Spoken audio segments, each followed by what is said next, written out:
Kylie Jennerile esitati endise töötaja poolt tsiviilhagi. Tema endine majapidaja on süüdistanud kosmeetikamagnaati rassilises ja usulises diskrimineerimises. Kylie meeskond ütles, katoliiklased on kohutavad inimesed. Ja et üks ülemus viskas väidetavalt riidepuid töötaja jalgade ette, samal ajal kui ta teda sõnaliselt ründas. See on skandal, mida esitleb Law and Crime. Mina olen Sierra Gillespie.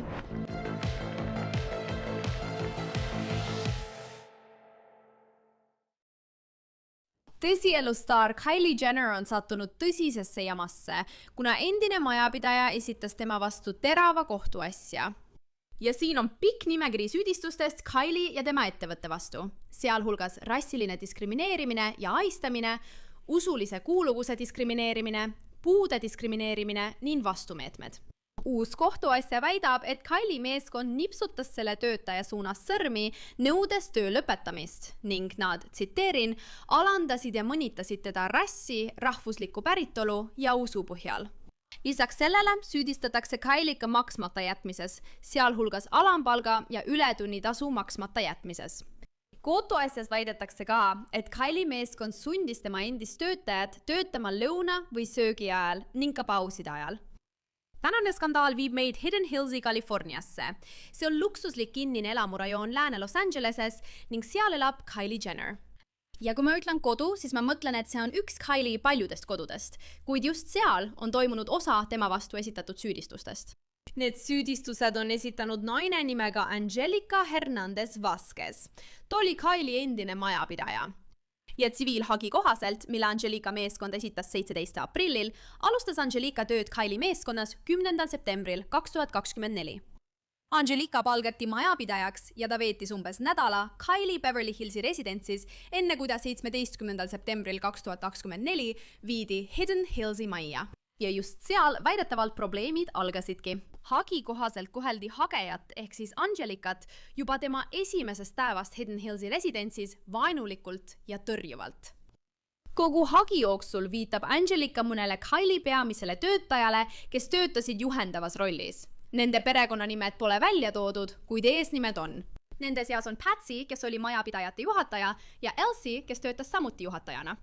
Kogu oma töösuhete jooksul koges hageja tõsist ja pidevat ahistamist kostjate esindajate, sealhulgas Patsy ja Elsie poolt.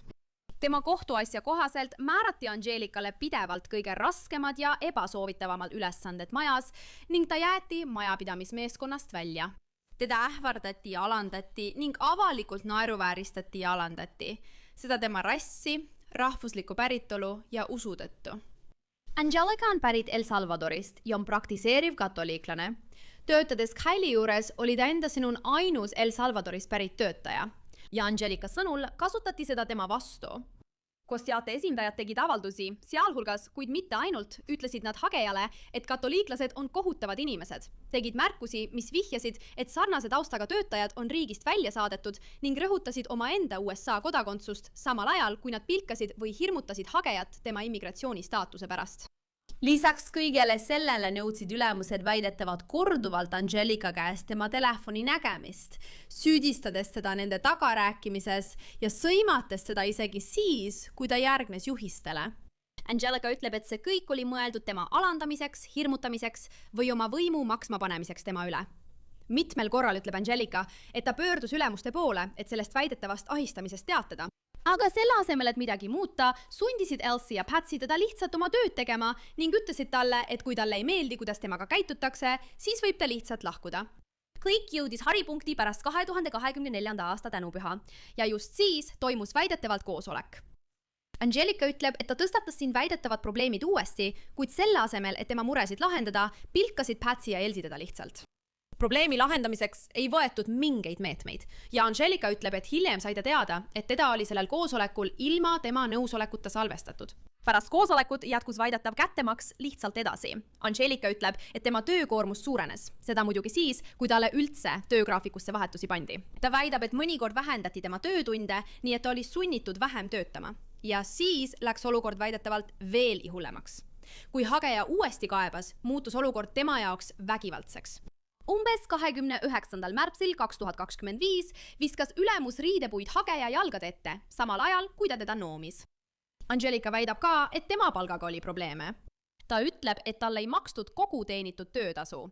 Palk oli sageli hilinenud või puudus pikema aja jooksul.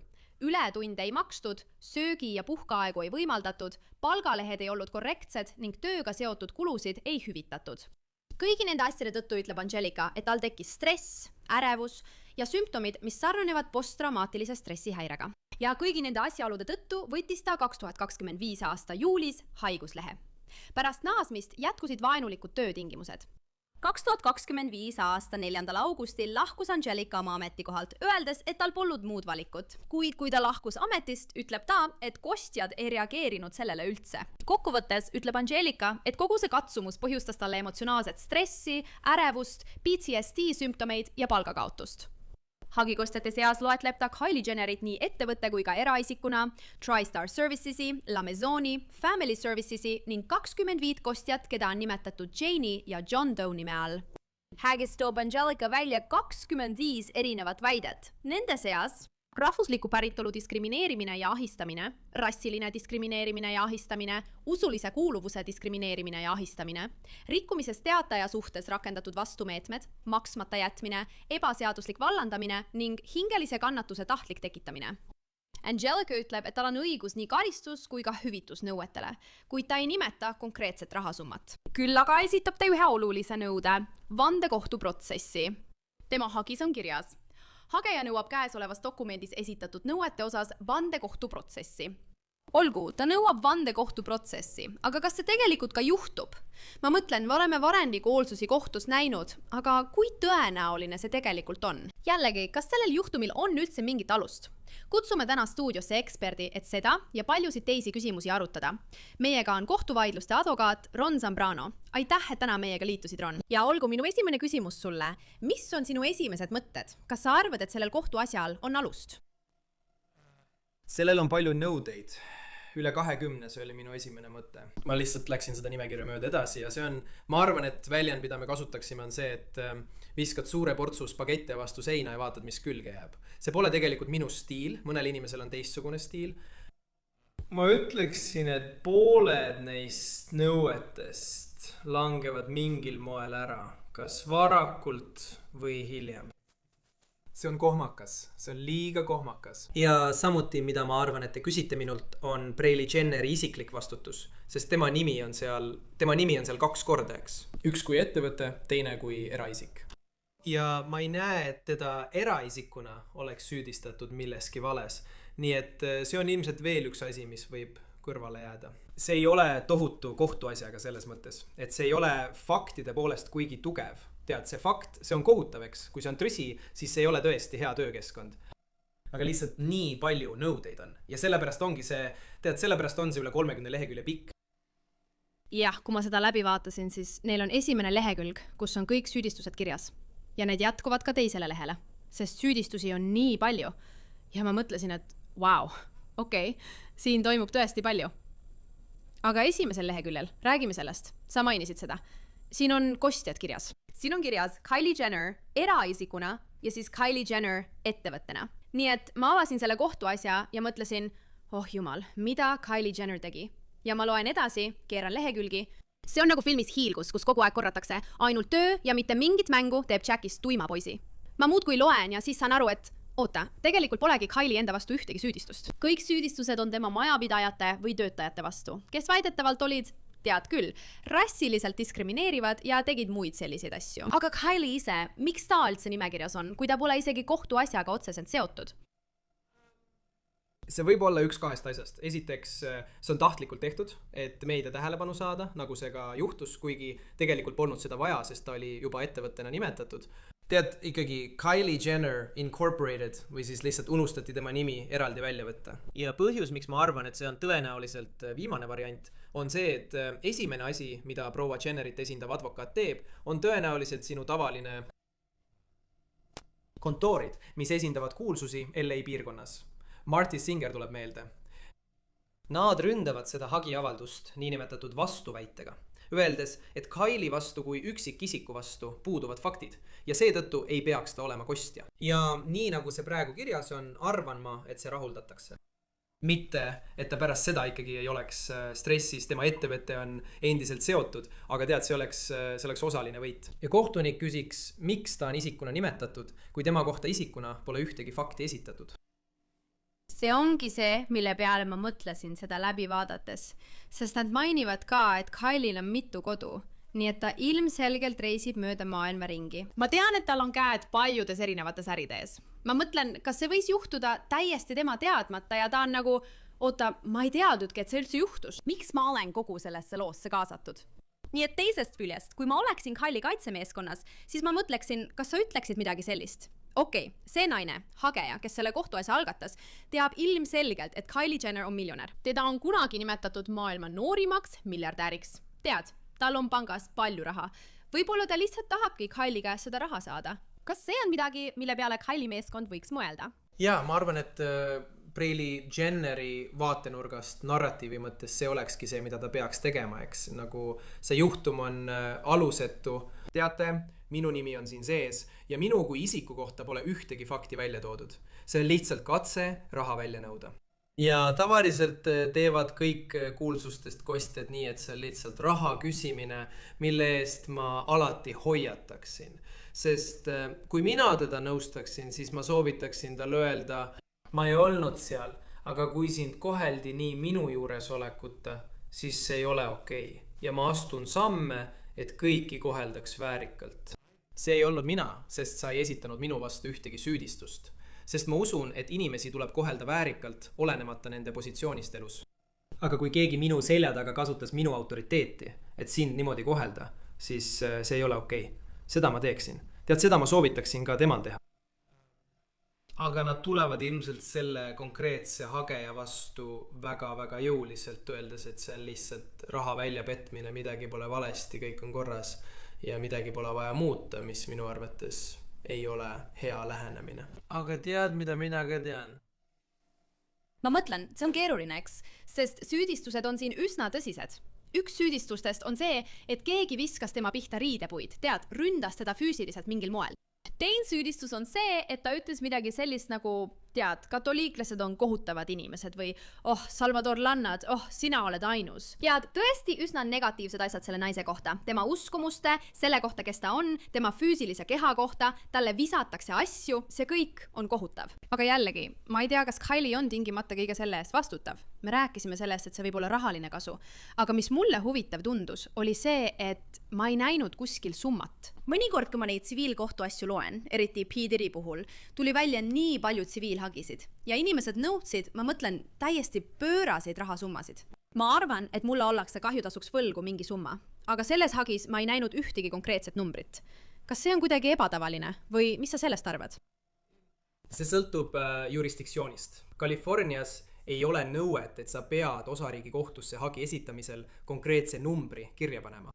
Nii et kui sa täidad muud faktilised ja õiguslikud nõuded, siis on kõik korras. Aga mis puudutab konkreetset summat, siis seda ei pea seal olema. Ma ise ei tee seda, sest olukorrad muutuvad, eks. Heast juhtumist võib saada halb juhtum ja siis on piinlik, kui oled küsinud $5 miljonit või midagi sellist. Või näiteks juhtum, mis sulle alguses ei tundunud eriti hea ja sa ütled, et tahad ainult 100 000 ja siis selle käigus avastad midagi, millest sa varem ei teadnud ja asi paisub suureks. Sa ei taha nii vara end siduda, sest tegelikult nad ei tea veel eriti palju. Igas töövaidluses teab tööandja rohkem kui kõik teisedeks. Neil on töötajate üle kontroll. Nii et siin on proua Jenneril kontroll oma majapidamise ja praeguste töötajate üle. Ta saab ise või oma esindajate kaudu uurimise läbi viia ja tõesti teada saada, mis juhtus. Ja mida ütlevad dokumendid, e-kirjad või sõnumid, mida need ütlevad. Haggagel on ainult see, millega ta lahkus. Ta tõesti ei tea või tema advokaadid ei tea eriti palju. Nad teavad lihtsalt tema sõna uskuma. Nii et tööandja, proua Jenner, on juba paremas positsioonis, et otsustada, kuidas strateegiliselt tegutseda. Seetõttu on hageja advokaadid alati sellised, et hoiame igaks juhuks tagasi, ärme pane liiga suurt summat. Selle asemel esitasid nad üle 20 nõude, mis minu arvates on liialdus. Ma mõtlen, et see on justkui nii, nagu oleks selle naisega juhtunud iga võimalik seadusega kaitstud rikkumine, mis võib kohe alguses sinu usaldusväärsust õõnestada, eks. See ongi teine pool, eks. Selle asemel, et öelda, et need 3 asja juhtusid ja need 3 minu õigust rikuti, on nüüd nii, et iga võimalik õigus rikuti minu puhul. Ja ma arvan, et see lahjendab nende asjade tähtsust, millest ei peaks rääkima. Näiteks riidepuude loopimine töötajate pihta. See on asi, mida me tõenäoliselt ei peaks tegema. Jah, sul on õigus. Kui me neid süüdistusi läbi vaatasime, siis mõned neist on arusaadavad. Näiteks rassiline või usuline diskrimineerimine. See on minu jaoks mõistetav, sest ta lisas tsitaadi, kus räägiti tema katoliiklusest pigem negatiivses võtmes. Aga üks teine süüdistus, mille ta on välja toonud, on rikkumisest teataja vastu suunatud kättemaks. Ja ma mõtlesin, et kus see üldse teemaks tuli? Ma mõtlen, et sinu mõtet järgides ma kaldun nõustuma, et võib-olla oli neil siin tõesti palju süüdistusi. Need jätkuvad 2 lehekülje jagu. Siin toimub päris palju asju korraga. Aga võib-olla ta tahab lihtsalt kõik võimalused ära katta ja olla kindel, et ta saab sellest midagi. Ja ma arvan, et see ongi mu järgmine küsimus. Kui mina kajastan enamasti kriminaalasju. Tavaliselt on tõendamiskohustus süüdistajal. Mida see tähendab tsiviilasjade puhul? Sest nagu sa mainisid, Kylie, kostja siin, tema ehk tööandja, teab rohkem kui hageja, kes selle esitas. Nii et tal on teatud mõttes eelis. Kuidas see kohtus tõendamiskohustuse mõttes välja näeb? Kuidas see kõik toimib? Millised on erinevused? See on väga hea küsimus ja see on miski, mida me peame vandekohtule protsessil meelde tuletama, et see ei ole kriminaalasi, sest telekas räägitakse palju sellest, et peab olema tõendatud väljaspool mõistlikku kahtlust, aga tsiviilasjades me sellega ei tegele. Tsiviilasjades on asi vastupidi. Hagejal lasub tõendamiskohustus, eks? Siin on hagejal tõendamiskohustus. Ja see tõendamiskohustus ei ole väljaspool mõistlikku kahtlust. Tõendamiskohustus on see, mida me nimetame tõendite ülekaaluks. Ja neile meist, kes on kunagi kohtuprotsessil olnud või protsesse läbi viivad, on see tõesti nagu õigluse kaalud. See on lihtsalt natuke, umbes 51% ja sa oled selle tõendamiskohustuse täitnud. Nii et see on hageja jaoks üsna lihtne tõendamiskohustus, kui tal on olemas faktid, mida žüriile esitada, et teda aidata, eks. Ma võin sulle kohe öelda, et ei ole hea mõte paluda žüriil otsustada üle 20 nõude üle. Žürii mõtleb, see on liiga üle jõu käiv. Ma olen juba lõpetanud tähelepanu pööramise, eks. See on liiga palju. See vähendatakse väiksemaks. Nende asjade puhul, nagu sa ütlesid, rikkumisest teataja vastu suunatud kättemaksu ma tegelikult päris loos ei näinud. See on veel üks asi, mida Kylie advokaadid hakkavad ründama. Nad ütlevad, fakte pole.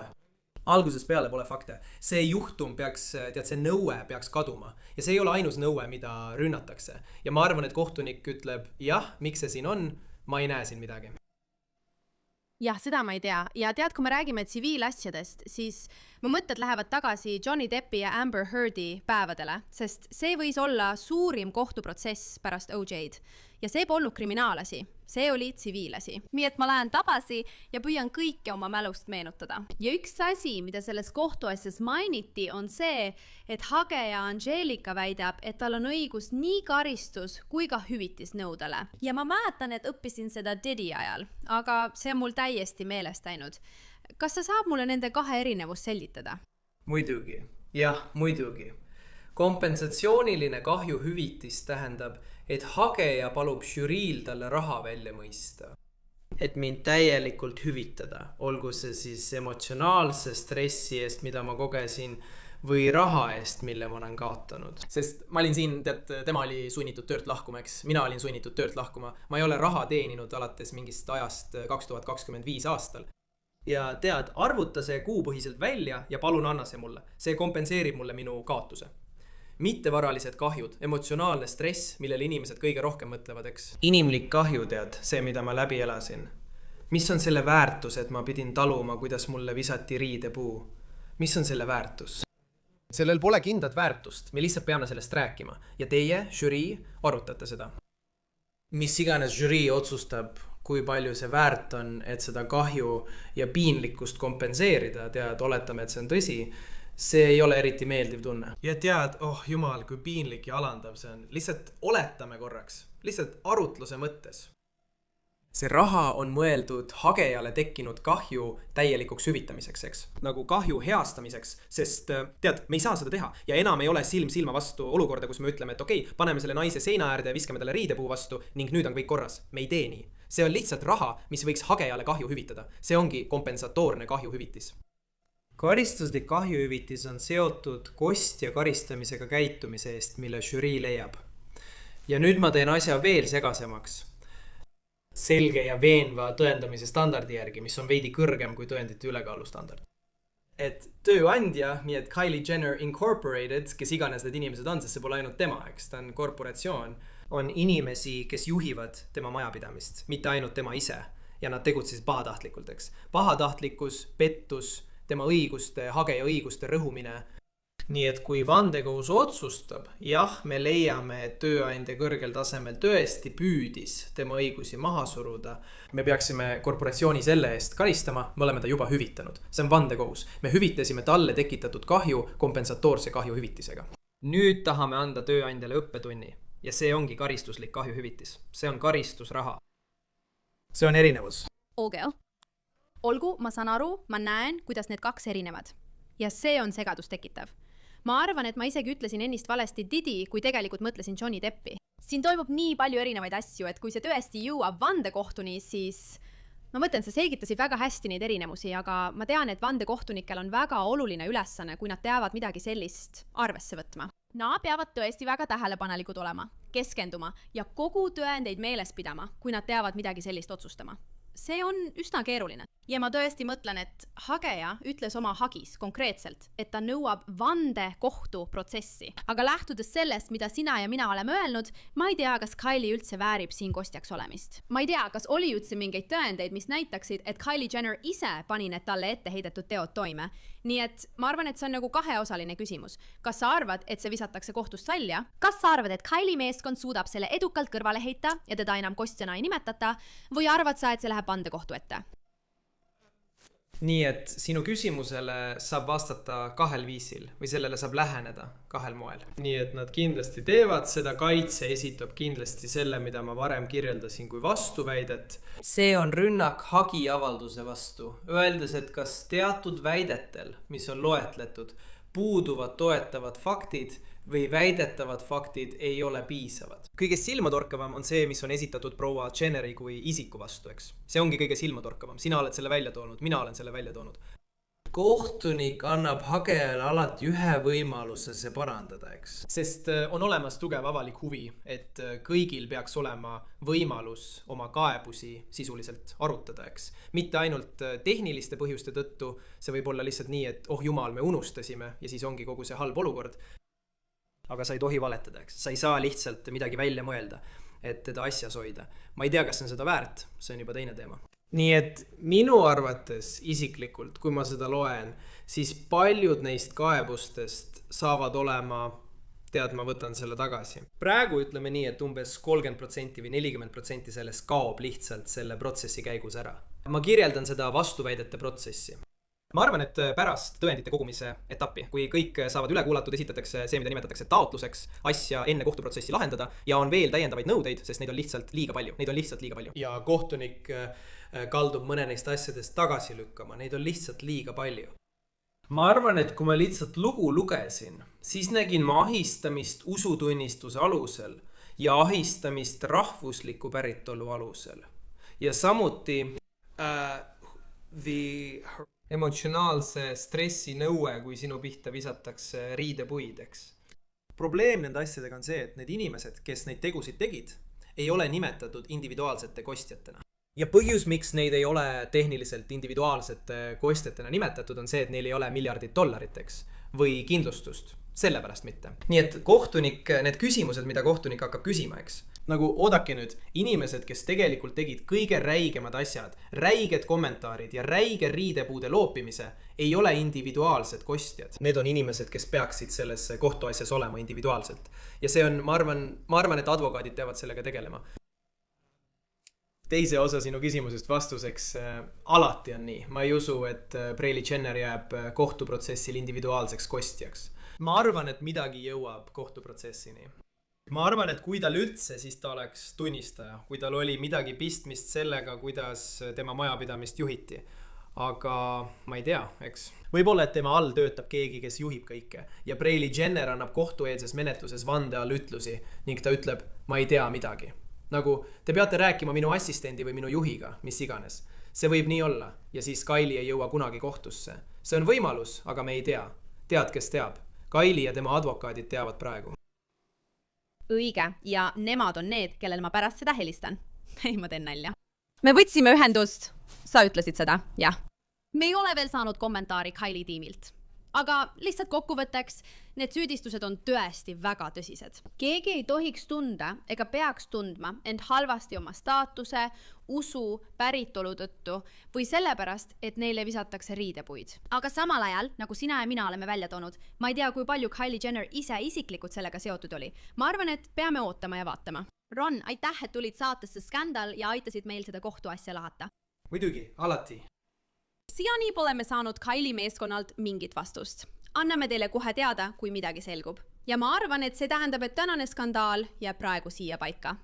Kui sulle meeldis see, mida nägid ja tahad rohkem või soovid minuga sotsiaalmeedias ühendust võtta, siis leiad mind näiteks Instagramist nimega Sierra Gillespie. Aitäh, et vaatasid tänast skandaali episoodi. Nagu alati, olen teie saatejuht Sierra Gillespie ja kohtume juba järgmisel korral.